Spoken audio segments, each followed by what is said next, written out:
എൻ്റെ പേര് CV അയ്യപ്പൻ എന്നാണ്. വീട്ടിൽ അറിയപ്പെടുന്നത് രാജു എന്ന പേരിലാണ്. എൻ്റെ സ്വദേശം തിരുവല്ലായിക്കടുത്ത് വേങ്ങൽ എന്ന ഗ്രാമമാണ്. എൻ്റെ പിതാവിൻ്റെ പേര് ചെമ്പരത്തിമൂട്ടിൽ CT വർഗീസ്, അല്ലെങ്കിൽ കുഞ്ഞൂട്ടി എന്നറിയപ്പെടും. മദർ അമ്മയുടെ പേര് ഏലിയാമ്മ വർഗീസ്. നിരണം മട്ടയ്ക്കൽ കുടുംബത്തിലെ അംഗമായിരുന്നു. അവർ ഇപ്പോൾ ജീവിച്ചിരിപ്പില്ല, രണ്ടുപേരും മരിച്ചുപോയി. ഞാൻ എൻ്റെ പ്രൈമറി വിദ്യാഭ്യാസം വേങ്ങൽ MTLP സ്കൂളിലായിരുന്നു. ഹൈസ്കൂൾ വിദ്യാഭ്യാസം MGM ഹൈസ്കൂളിലായിരുന്നു, തിരുവല്ല MGM ഹൈസ്കൂളിലായിരുന്നു. പിന്നീട് കൂടുതൽ വിദ്യാഭ്യാസത്തിന് ശേഷം ഞാൻ ബോംബെയിൽ വന്നു. CISFലാണ് എൻ്റെ ജോലി തുടങ്ങിയത്. ഞാൻ കങ്ങഴ വയലിങ്കൽ പാറയ്ക്കൽ ശ്രീ ബെഞ്ചമിൻ്റെയും രാജമ്മ ബെഞ്ചമിൻ്റെയും രണ്ടുപേരും ഇപ്പോൾ ജീവിച്ചിരിപ്പില്ല. രണ്ടാമത്തെ മകളായിട്ട് കങ്ങഴയിലാണ് എൻ്റെ ജനനം. എൻ്റെ പിതാവ് പല സ്ഥലങ്ങളിൽ ജോലി ചെയ്യുന്ന ആളായതുകൊണ്ട് പല പല സ്കൂളുകളിലായിട്ടായിരുന്നു എൻ്റെ സ്കൂൾ വിദ്യാഭ്യാസം നടന്നിട്ടുള്ളത്. അത് വണ്ടിപ്പെരിയാർ എസ്റ്റേറ്റ് മുതൽ ആരംഭിച്ച് ചങ്ങനാശ്ശേരി അസംഷൻ കോളേജിലാണ് എൻ്റെ ഡിഗ്രി ബിരുദ സമ്പാദനം ഞാൻ നേടിയിരിക്കുന്നത്. അപ്പം ആ കങ്ങഴയുടെ ഭൂപ്രദേശത്തെ പറ്റി പറയുകയാണെങ്കിൽ വളരെ മനോഹരമായ ഒരു സ്ഥലം. അതായത് കിഴക്കിൻ്റെയും ആ ഭൂപ്രകൃതിയും വളരെ പച്ചിപ്പുള്ള ഒരു സ്ഥലം, റബ്ബർ തോട്ടവും ഒക്കെ ആയിട്ട് പാറയും ഇടയ്ക്കിടയ്ക്ക് തോടുകൾ ഒഴുകുന്നതും ഒക്കെ ആയിട്ട് വളരെ മനോഹരമായ ഒരു ഗ്രാമത്തിൽ ആണ്, ഒരു കൂട്ടുകുടുംബത്തിലാണ്. എൻ്റെ പിതാവിന് 9 സഹോദരങ്ങളുണ്ട്. അപ്പോൾ എൻ്റെ ഗ്രാൻഡ് ഫാദർ പാറയ്ക്കൽ കുട്ടി എന്നറിയപ്പെടും. അദ്ദേഹത്തിൻ്റെ ആ കുടുംബത്തിൽ അവരുടെയൊക്കെ പരിലാളനകളായിട്ടാണ് ഞങ്ങൾ വളർന്നത്. വളരെ സജീവമായിട്ട് വളരെ ആത്മബന്ധം ഇപ്പോഴും ഞങ്ങൾ തുടർന്നുകൊണ്ടിരിക്കുകയാണ് ഞങ്ങളുടെ കസിൻസുമായിട്ടൊക്കെ. അങ്ങനെയുള്ള ഒരു കൂട്ടുകുടുംബത്തിൽ വളർന്നു. അത് കഴിഞ്ഞ് ബിരുദം സമ്പാദിച്ചതിന് ശേഷം എൻ്റെ വിവാഹം ചെമ്പരത്തിമൂട്ട് ശ്രീ അയ്യപ്പുമായിട്ട് നടക്കുകയും അതും ഒരു ട്രാൻസ്ഫറബിൾ സർവീസിലായിരുന്നു അദ്ദേഹം, CISFൽ. അത് കാരണം ഇന്ത്യയുടെ വിവിധ ഭാഗങ്ങളിലേക്ക് ഞങ്ങൾ ഔദ്യോഗികപരമായ കാര്യങ്ങളാൽ സഞ്ചരിക്കാൻ സാധിച്ചു. അത് വലിയൊരു നേട്ടമാണ്. കാരണം ഈ രാജ്യത്തിലെ പലതരം ജീവിത രീതികളെയും പല ആചാരങ്ങളും ആഹാര രീതികളും പലയിടം ആൾക്കാരുമായിട്ട് പരിചയപ്പെടാൻ ഇടയായി. വളരെ രസകരമായ പല സംഭവങ്ങളിൽ കൂടെ ആദ്യമായിട്ട് കേരളത്തിലെ ആ ചെറിയ ഗ്രാമത്തിലും അതിനോട് ചുറ്റിപ്പറ്റി ചങ്ങനാശ്ശേരിയുടെ ചുറ്റും പറ്റി മാത്രം അറിയുന്ന ഒരാൾ ഞാൻ പെട്ടെന്ന് മദ്രാസിലേക്ക് പറിച്ചറിയപ്പെടുകയാണ് ചെയ്തത്. അവിടെ വെച്ച് തമിഴ് അടുത്തുള്ളവരെല്ലാം തമിഴരാണ്. അപ്പോൾ നമുക്ക് ഭാഷയിൽ വളരെ പല സാധനങ്ങളെയും ആംഗ്യഭാഷ ഉപയോഗിച്ച് തന്നെ തുടക്കത്തിൽ മനസ്സിലാക്കാൻ ആവശ്യമായിരുന്നു. പിന്നീട് ആ ഭാഷയിൽ കുറച്ച് പ്രാവീണ്യമൊക്കെ നേടി സംസാരിക്കാനും അങ്ങോട്ടും ഇങ്ങോട്ടും ഇടപഴകാനും ഒക്കെ സാധിച്ചു. അവിടെ ഒരു നല്ല ബന്ധമുള്ള അയൽക്കാരും നല്ലൊരു രീതിയും ഉണ്ടായിരുന്നു. അതിനുശേഷം ഞങ്ങൾ വീണ്ടും കൊച്ചിയിലേക്ക് കടന്നു വരുന്നു. കൊച്ചിയിലെ പുതിയ ഒരു അന്തരീക്ഷം, പുതിയ അയൽക്കാർ, വിവിധ ഹിന്ദിക്കാരുണ്ട്. കാരണം ഇതൊരു ഡിപ്പാർട്ട്മെൻറ്റ് അങ്ങനെയാണ്. പിന്നെ ഞങ്ങൾ ബോംബെയിലേക്ക് വരികയും അവിടെ ഞങ്ങളങ്ങ് സെറ്റിലാകുകയും ചെയ്തു.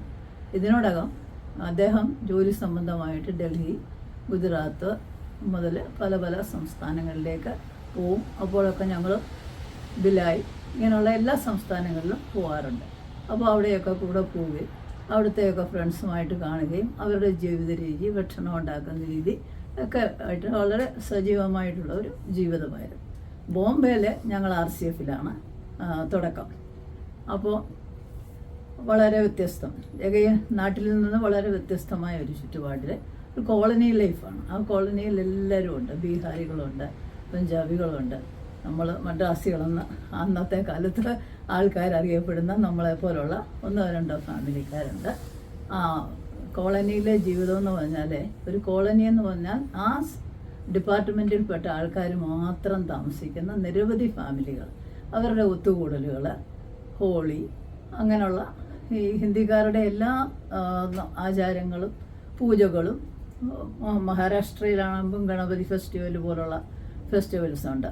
അതൊക്കെ വളരെ കൗതുകപൂർവ്വം അതിൻ്റെയൊക്കെ ഉത്ഭവങ്ങൾ അറിയാനും അതിൻ്റെയൊക്കെ പ്രത്യേകതകൾ അറിഞ്ഞിരിക്കുക എന്ന് പറഞ്ഞാൽ നമുക്ക് മലയാളികൾക്ക് തുടക്കത്തിൽ വളരെ ഒരു ഹരമാണ്. കാരണം നമുക്ക് അവിടെ വളരെ കുറച്ച് ആചാരങ്ങളും ഇങ്ങനെയുള്ള ഉത്സവങ്ങളും കുറച്ചാണല്ലോ ഉള്ളത്. ക്രിസ്മസോ അല്ലെങ്കിൽ ഓണമോ ഒക്കെ നമ്മുടെ നാട്ടിൽ ആ കാലത്ത് നമുക്കുള്ളൂ. അപ്പോൾ ഇവിടെ വരുമ്പോൾ ഹോളി കണ്ടത് തന്നെ വലിയൊരു അത്ഭുതം. പിന്നെ ഗണപതി ഫെസ്റ്റിവലായി, ഗണപതി പൂജയായി, അങ്ങനെ സരസ്വതി പൂജ വെക്കുന്നു. ഇങ്ങനെ ഓരോരോ എടുത്തു പറയത്തക്ക എല്ലാ മാസത്തിലും മകരസംക്രാന്തി ജനുവരിയിൽ തുടങ്ങിയാൽ അങ്ങ് ഡിസംബർ വരെ നമുക്ക് ഉത്സവങ്ങളുണ്ട്. അതേസമയം തന്നെ ഞങ്ങളുടെ ചർച്ചും, ഞങ്ങൾ ഓർത്തഡോക്സ് സഭാ വിഭാഗക്കാരാണ്. ചെമ്പൂർ പള്ളിയിലാണ് ഓർത്തഡോക്സ് പള്ളിയുണ്ട്, വളരെ മഹത്തായ ഒരു പള്ളി. ആ പള്ളിയിൽ ഞങ്ങൾക്ക് വളരെ ക്രിസ്മസിൻ്റെ കരോളുകൾ ഒക്കെ നാട്ടിനെ പോലെ തന്നെ, അല്ലെങ്കിൽ അതിൽ കൂടി കുറച്ചുകൂടെ മെച്ചപ്പെട്ട രീതിയിൽ പാട്ട് പ്രാക്ടീസും, ആൾക്കാർ ഒന്നിച്ച് കരോളിന് പോവുകയും ഭവന സന്ദർശനവും, പിന്നെ മാസത്തിൽ വീട്ടുപ്രാർത്ഥന, ഇങ്ങനെയുള്ള എല്ലാ കാര്യങ്ങളും വളരെ സജീവമായിട്ട് സംഭവിച്ചു. ആ കാലയളവിൽ ഞാൻ ഒരു പ്രൈവറ്റ് സ്കൂളിൽ ജോലി സമ്പാദിച്ചു. അതും മലയാള സമാജം, ചെമ്പൂർ മലയാള സമാജത്തിൻ്റെ സ്കൂളാണ്. മലയാളി സംസ്കാരം ബോംബെ പോലുള്ള ഒരു പട്ടണത്തിൽ വേരുറപ്പിക്കാൻ ശ്രമിച്ചുകൊണ്ടിരിക്കുന്ന സംഘടനയാണ് മലയാളി സംഘടനകൾ. മലയാളി സംഘടനകൾ ബോംബെയിൽ വളരെ ആക്റ്റീവായിട്ട് എല്ലാ രംഗങ്ങളിലും, സാമുദായികവും സാംസ്കാരികവും എല്ലാ രംഗങ്ങളിലും അവരുടെ ഒരു വ്യക്തിമുദ്ര കാണിച്ച ഒരു സംഘടനയാണ്. കാരണം ആ സംഘടനയ്ക്ക് ഒരു സ്കൂളുണ്ട്. ആ സ്കൂളിൽ നീണ്ടകാലം സേവനം അനുഷ്ഠിക്കാൻ എനിക്ക് ഇടയായി. അത് വളരെ ഒരു ഭാഗ്യമായിട്ട് ഞാൻ കാണുന്നുണ്ട്. കാരണം രാജ്യത്തിൻ്റെ പല ഭാഗത്തു നിന്ന് തൊഴിൽ അന്വേഷിച്ചുകൊണ്ട് വരുന്ന ഒരു വിഭാഗം കുഞ്ഞുങ്ങൾക്ക് വിദ്യാഭ്യാസം കൊടുക്കാനും നമ്മുടെ നാട്ടിൽ നിന്ന് നമുക്ക് കിട്ടിയിട്ടുള്ള ചില അടിസ്ഥാന കാര്യങ്ങളും തത്വങ്ങളും ഒക്കെ ഉണ്ട്. ചെറിയൊരു ഉദാഹരണം പറഞ്ഞാൽ, ബ്രേക്ക്ഫാസ്റ്റ് നമുക്ക് നിർബന്ധമായ ഒരു ആഹാരമാണ്. അവരൊക്കെ അതിന് അധികം ആൾക്കാരും വലിയ ഊന്നൽ കൊടുക്കാറില്ല. ഇങ്ങനെയൊക്കെയുള്ള ഒത്തിരി കാര്യങ്ങൾ ഞങ്ങൾക്ക് ആ കുഞ്ഞുങ്ങളുടെ മനസ്സിലേക്ക് കടത്തിവിടുവാൻ ഞങ്ങളെപ്പോലുള്ള ടീച്ചർമാർക്ക് സാധിച്ചിട്ടുണ്ട്. അത് കഴിഞ്ഞ് ഞങ്ങൾ ഇപ്പം ന്യൂ ബോംബെയിലാണ് സെറ്റിൽഡായിരിക്കുന്നത്. സീവുഡ് എന്നാണ് ആ സ്ഥലത്തിൻ്റെ പേര്. ഞങ്ങൾ വാഷി പള്ളിയിലെ ഓർത്തഡോക്സ് ചർച്ചിലെ സെൻറ്റ് തോമസ് ചർച്ചിൻ്റെ മെമ്പേഴ്സാണ്.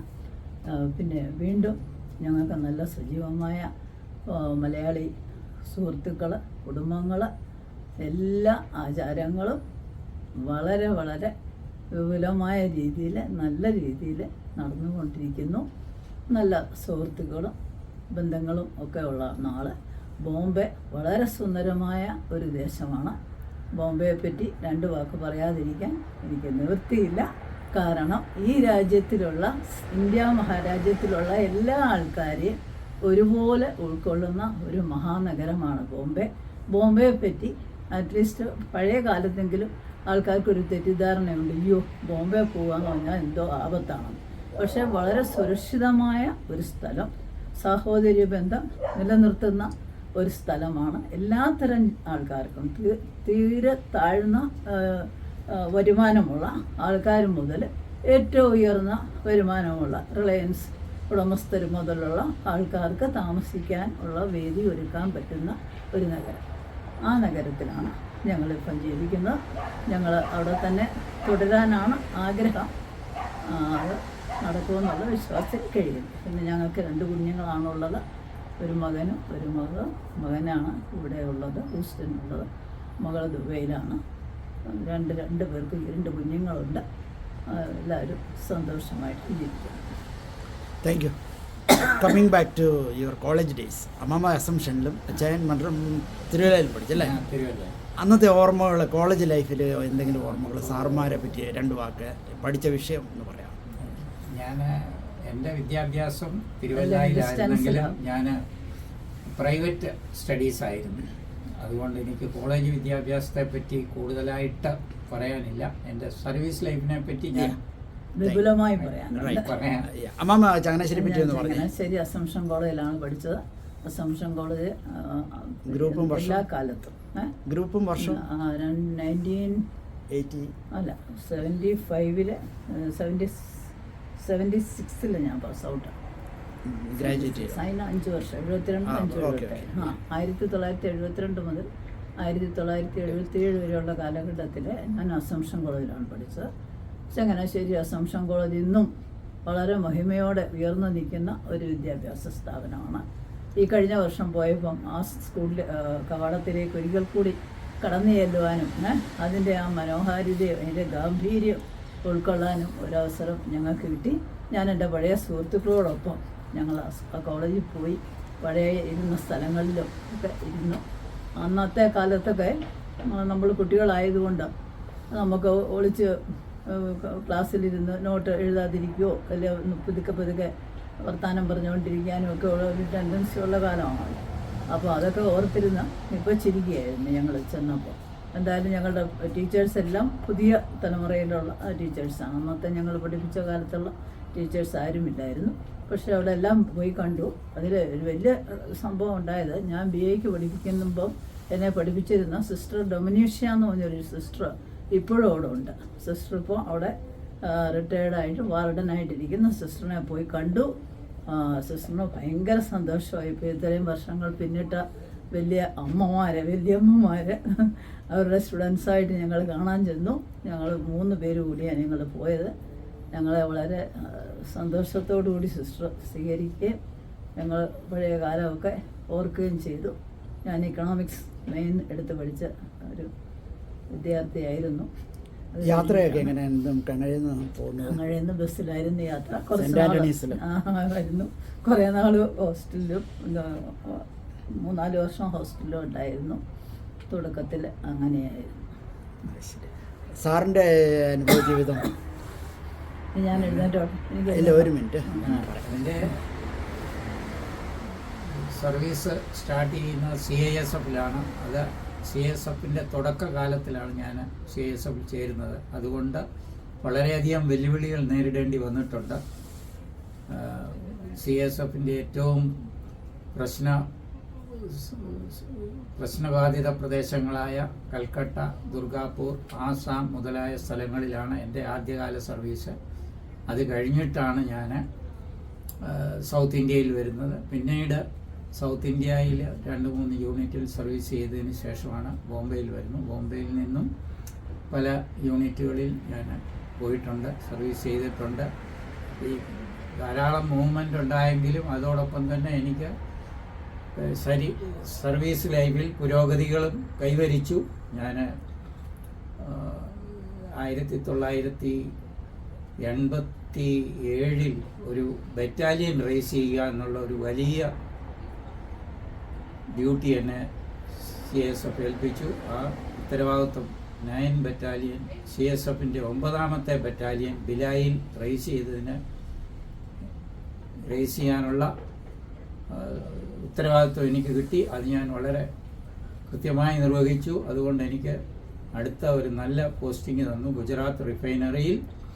പിന്നെ അവിടെ നിന്നും ISRO തുമ്പയിലും പിന്നീട് വീണ്ടും ബോംബെയിലും ഒക്കെ സെർവ് ചെയ്യാൻ ഇടയായി. ഈ എൻ്റെ സർവീസ് ലൈഫിൽ എനിക്ക് പല വലിയ ദീർഘവീക്ഷണമുള്ള ഓഫീസർമാരുടെ കൂടെ സർവീസ് ചെയ്യാനും, അതായത് തുടക്കകാലത്തിലും അത് കഴിഞ്ഞും അവസരം കിട്ടി. അതൊക്കെ എന്നെ ഇന്നത്തെ ഈ മനുഷ്യനാക്കി മാറ്റിയത് അതിന് പൂർണ്ണ ഉത്തരവാദിത്വം CISF-ആണ്. അതിലെ ദീർഘവീക്ഷണമുള്ള ഉദ്യോഗസ്ഥന്മാരാണ്. ഒന്ന് ഞാൻ പേര് പറയാൻ ഇതാണ്, OP Bali, Maharashtra cadre IPS ഓഫീസറാണ്. ശങ്കാരി, SM ശങ്കാരി, ശിവമോഹൻ ശങ്കാരി എന്നറിയപ്പെടുന്ന അദ്ദേഹം മഹാരാഷ്ട്ര കാഡർ ഓഫീസർ. അതേപോലെ പല വലിയ പണ്ഡിറ്റ് ഗൗതം കോൾ ഡൽഹിയിൽ ഞാൻ അദ്ദേഹത്തിൻ്റെ അണ്ടറിൽ വർക്ക് ചെയ്തിട്ടുണ്ട്. ഇങ്ങനെ വലിയ mister Anandaram IPS, BA, director general of CISF, ഇവരുടെയൊക്കെ ദീർഘവീക്ഷണത്തിൽ ഉള്ള ഉദ്യോഗസ്ഥന്മാരുടെ കൂടെ ഒക്കെ വർക്ക് ചെയ്തിട്ടുണ്ട്. അതിൻ്റെ ഫലമായിട്ടാണ് നമുക്ക് പടിപടിയായ ഉയർച്ച ഉണ്ടായി. ഇന്ന് ഞാനൊരു CSFൻ്റെ സീനിയർ കമാൻഡൻ്റ് എന്ന നിലയിൽ 2008 റിട്ടയർ ചെയ്തു. ഇപ്പോൾ വിശ്രമ ജീവിതം നയിക്കുന്നു. ഇതാണ് ഇതിൻ്റെ ഇടയിൽ ഒരു കാര്യം ഉൾക്കൊള്ളാറുണ്ട്. അദ്ദേഹം പോലീസ് മെഡൽ മെറിറ്റോറിയസ് സർവീസിന് പ്രസിഡന്റിന്റെ 1990 എനിക്ക് പോലീസ് മെഡൽ ഫോർ മെറിറ്റോറിയസ് സർവീസും കിട്ടിയിട്ടുണ്ട്. പിന്നെ പറയാൻ പല കാര്യങ്ങളുണ്ട്. സാർ ബിലായിൽ എത്ര വർഷം ഉണ്ടായിരുന്നു? ബിലായിൽ ഏതാണ്ട് 2 വർഷത്തോളം. 2 വർഷം. എല്ലായിടത്തും ഈ 2 വർഷമാണ്. 3 വർഷമാണ് ഞങ്ങളുടെ സർവീസ് ടെനിയർ. പക്ഷെങ്കിൽ അത് അങ്ങോട്ടും ഇങ്ങോട്ടും ഒക്കെ മാറും. ചിലപ്പോൾ 5 വർഷമാവും, ചിലർക്ക് 2 വർഷമാവും, 1 വർഷം. Okay, thank you.